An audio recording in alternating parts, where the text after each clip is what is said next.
How did you get involved with this one? Did the script come your way?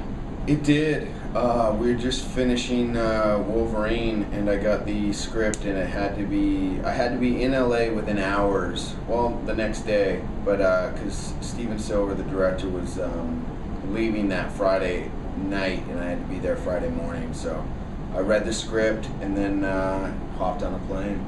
And what pitched myself for this thing? Was it always for this role? Absolutely. Did you ever look at any of the other characters?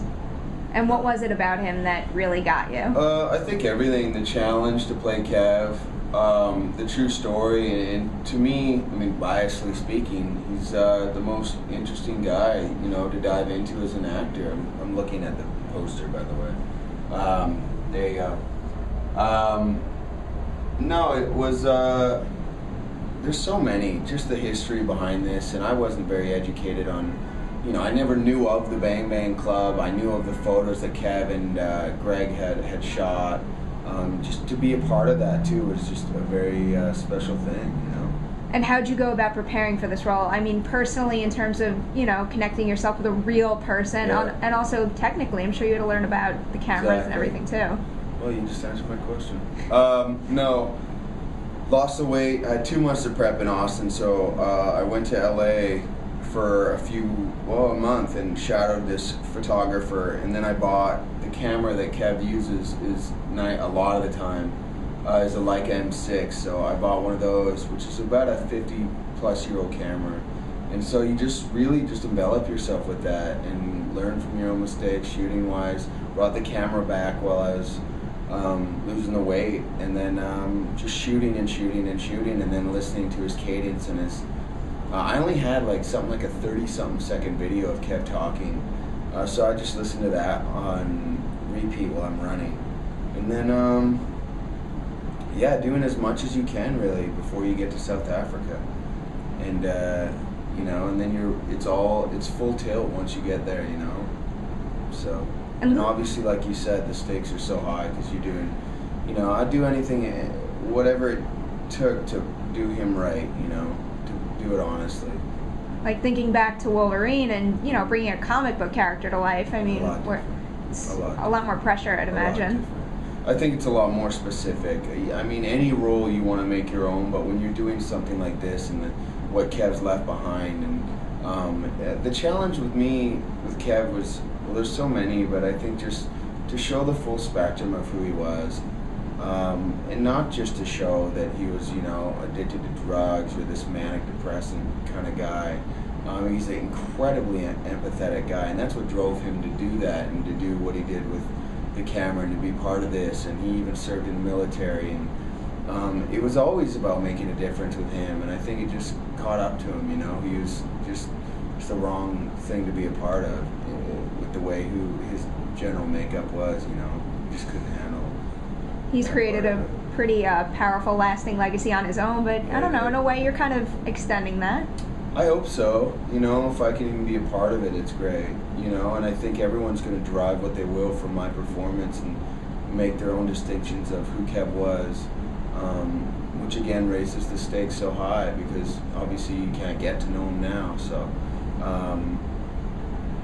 just to be a part of that and what he's left is huge. But you got to get to know him a little bit through Greg.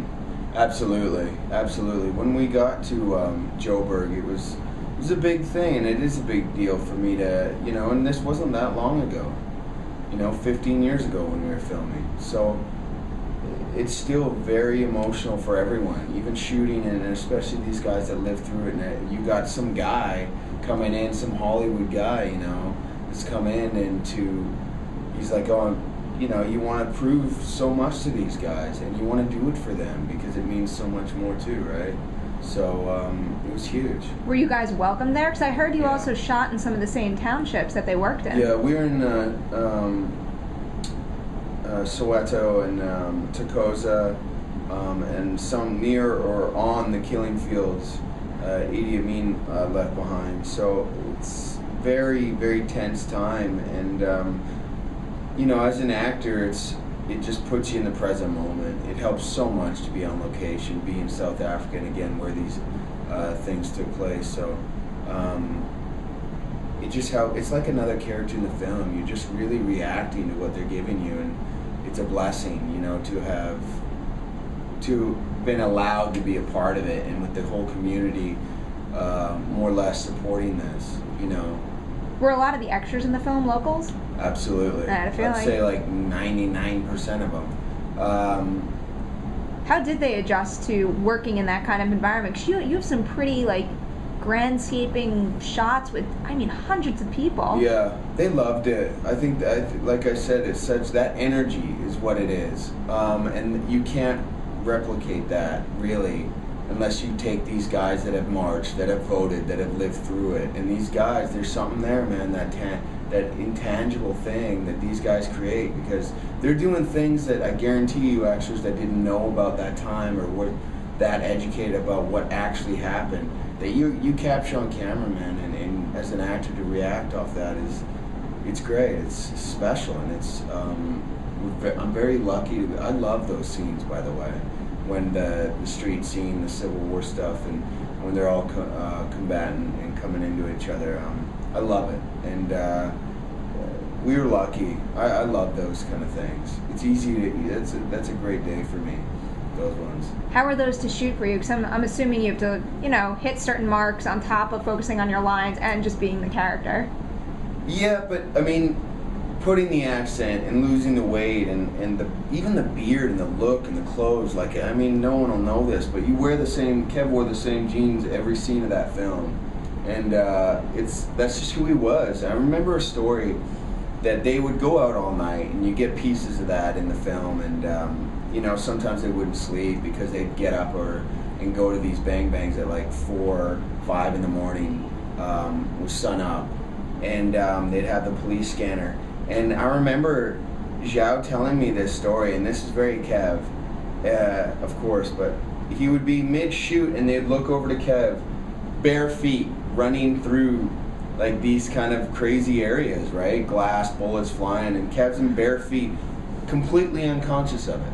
Like, he's just, that's the way Kev was. He was just like, and he's just out there, and I love those kind of things. When you can hear those kind of stories from the guys that were there at the time, it just makes you want to do whatever it takes to do this justice, really. You totally have to be that kind of guy, though, to throw yourself in that situation to begin with. Yeah, I mean, it's crazy, you know, truly. I mean, it's to put yourself in that element is one thing, but just to be unconscious and just be there is another, really.